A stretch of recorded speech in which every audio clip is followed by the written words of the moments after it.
Un saludo a todos ustedes y bienvenidos a su programa favorito Perú Ponte al Día. El día de hoy nos escucharán explicar lo que fue el gobierno de Ollanta Humala, donde explicaremos su biografía, su campaña política, hasta las obras positivas y negativas que tuvo su gobierno. Al final ustedes sacarán sus propias conclusiones. Si bien a Ollanta la prensa lo golpeó mucho durante su candidatura, aún así le ganó a Keiko Fujimori en las elecciones 2011 y tuvo buenas obras, pero también muchas cosas malas que cometió en su gobierno. Es por eso que conoció la cárcel. En este video te voy a detallar cuál fue su camino y su desarrollo en la presidencia del Perú entre 2011 y 2016.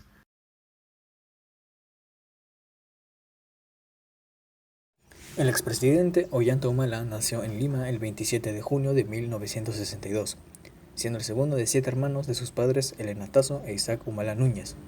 Desde pequeño, su padre le enseñaba sobre el etnocacerismo, una ideología que señalaba que para la reivindicación social del pueblo peruano se debe excluir a los mestizos o descendientes de españoles.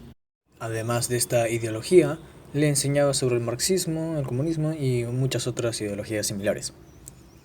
Su educación se dio en el centro privado Colegio Peruano Japonés La Unión de Lima, pero en 1980 se integró a la Escuela Militar Coronel Francisco Bolognesi, la que está ubicada en Chorrillos. Por 1988, Ollanta junto con su hermano Antauro ya compartían con sus compañeros las diferentes ideologías, en especial la etnocacerista.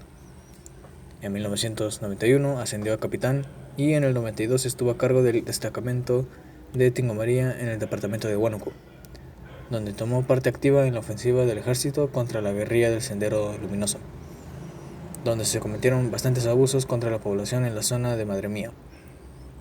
En el 95 fue movilizado a la frontera con Ecuador debido al conflicto con dicho país. En el 2000 participó en un levantamiento contra el general Carlos Bardales Ángulo, pues la indignación hacia el gobierno de Fujimori les llevó, tanto a él como a su hermano y sus diferentes seguidores, a capturar a alguien ligado con Vladimiro Montesinos.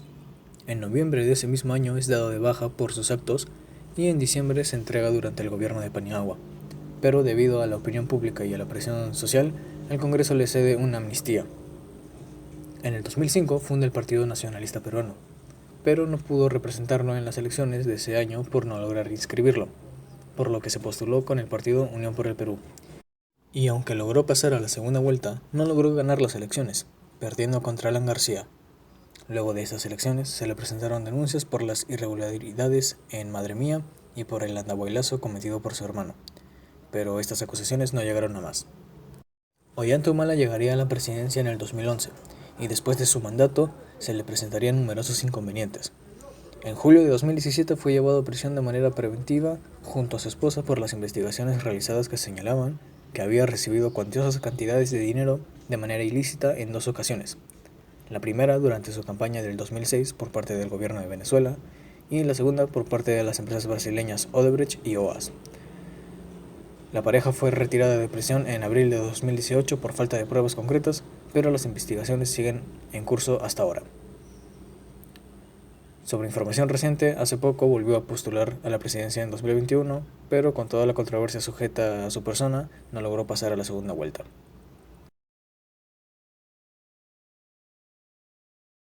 Bueno, ahora vamos a hablar sobre su campaña política. Humala había encendido en 2006 la luz de alerta cuando quedó a un paso de la presidencia, tras perder en el balotaje frente a Alan García y obtener el 47% de los votos. Ya en ese entonces medio país se sentía olvidado, pero un radical discurso de Humala, en ese entonces muy parecido al de Hugo Chávez, demostró que el país todavía no estaba dispuesto al salto. Ahora sí, lo ayudó que el gobierno de Alan García mantuviera el rumbo del crecimiento, pero sin hacer ajustes de inclusión social. También su rival en parte jugó a favor. El hecho de tener a Fujimori en la contienda fue un trago difícil de superar para muchos peruanos que se sentían no iban a poder convivir con el hecho de votar por el retorno del Fujimorismo. Ser la hija de Alberto Fujimori, el expresidente ahora preso por violaciones a los derechos humanos, terminó siendo un arma de doble filo para su adversaria. La conciencia pesó. Su equipo, conformado por figuras del gobierno de su padre, hablo del equipo de Keiko Fujimori, hizo de lastre y su promesa de hacerle frente a la corrupción no terminó de convencer al electorado. Aunque su victoria se empezó a gestar en la elección del 2006, a lo largo de la campaña Humala siempre vino de atrás. A principios de marzo, apenas un mes antes de la primera vuelta de abril, aparecía relegado en las encuestas, pero empezó a remontar y terminó llevándose la victoria con el 31,7% de los votos. En la campaña para el balotaje final nuevamente arrancó de abajo. Una semana atrás, las encuestas la lideraba Keiko Fujimori y en la recta final le arrebató la victoria. Los analistas no descartan la existencia de cierto voto nulo favorable a Ollanta Humala que no aparecía en las encuestas. También, asegura Guillermo Lolli, se puede haber dado por pérdidas de voto femenino a Fujimori, porque se reportó denuncias de esterilizaciones forzadas de mujeres bajo el gobierno de su padre. Para Panfichi, también influyó un efecto boomerang por la campaña mediática que se gestó contra Humala.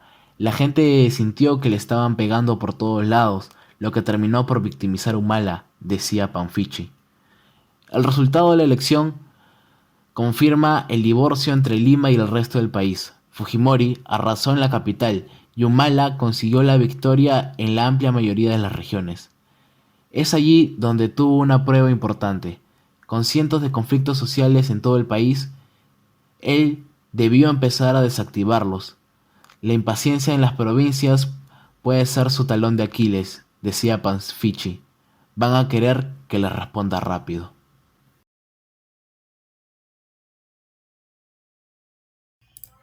Se logró mantener el crecimiento económico, pero acumulando una deuda social que se está haciendo visible a través de la presión popular.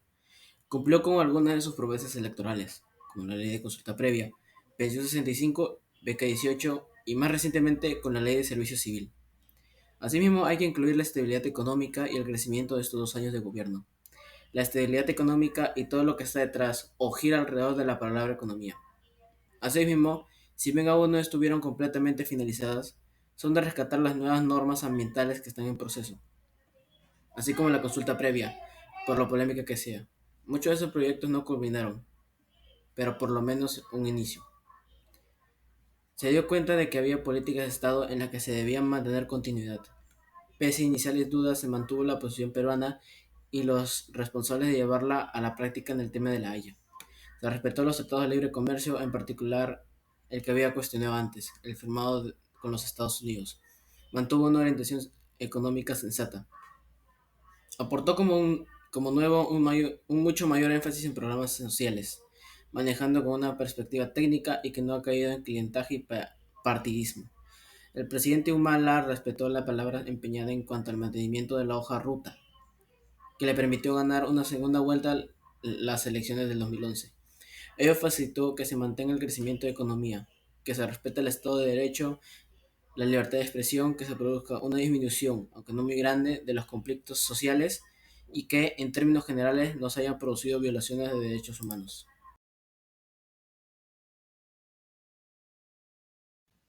El presidente Ollanta Humala es percibido por la opinión pública como más corrupto que el encarcelado exmandatario Alberto Fujimori y el ex asesor Vladimiro Montesinos, ya que la pareja presidencial con Nadine Heredia no respondió adecuadamente a las denuncias y puso trabas a las investigaciones. Ollanta Humala se ha limitado a administrar los intereses de la CONFIEP y a seguir manteniendo la continuidad de la economía de los anteriores gobiernos. Esto ha afectado sus promesas o compromisos electorales y se ha puesto así al margen del juego. La derecha económica no parece considerarlo un hombre suyo. Esta solo utiliza los medios de presión, pues su estrategia es la de la puerta giratoria. Los funcionarios de la derecha entran como funcionarios del gobierno y una vez que terminen su labor como funcionarios públicos regresan al sector privado. No hay, pues, una distinción entre los intereses privados y los del Estado. A esto hay que sumarle el control de los medios de comunicación, que se vuelven cada vez más intolerantes. Ya no solo se excluye a la gente de la izquierda, no hay un solo integrante de la izquierda en los medios de comunicación, especialmente en la televisión, sino que, además, existe una persecución contra los mismos críticos de la derecha libertad. liberal, como Rosa María Palacios. Resulta intolerante para esa derecha que los medios toquen temas tan vulnerables como derechos humanos o corrupción. Uno de los primeros temas que llama la atención está relacionado a la política ambiental del gobierno. El Ministerio del Ambiente, con el ministro Manuel Pulgar Vidal, uno de los más estables a pesar de los constantes cambios ministeriales. Esta preponderancia cobró importancia con el desarrollo de la COP20 en Lima en 2014, donde no solo resaltó el papel protagónico del Perú, sino que, lamentablemente, se hicieron más explícitas las contradicciones del gobierno en su política ambiental, pues se abrió un espacio importante para la crítica por una serie de cambios denominados el paquetazo ambiental, que contemplaban, entre otras medidas, la limitación funcional de las capacidades de fiscalización de la OEFA. Por otro lado, esa misma política también exhibió una serie de incongruencias en su manejo de la formalización y erradicación de la minería ilegal. Esta es una actividad que ha crecido de forma exponencial debido a la demanda internacional de minerales, principalmente del oro, y su efecto es visible, no solo por el impacto ambiental que genera, sino también por los problemas sociales y estatales que trae consigo, como la proliferación de la prostitución clandestina, la trata de personas y la corrupción de funcionarios públicos.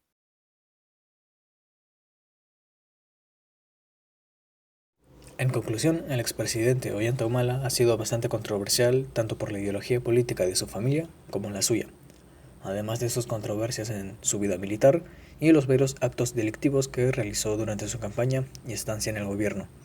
Todo esto ha hecho que su presidencia no sea bien vista y a la vez indigna de la aprobación para la población peruana.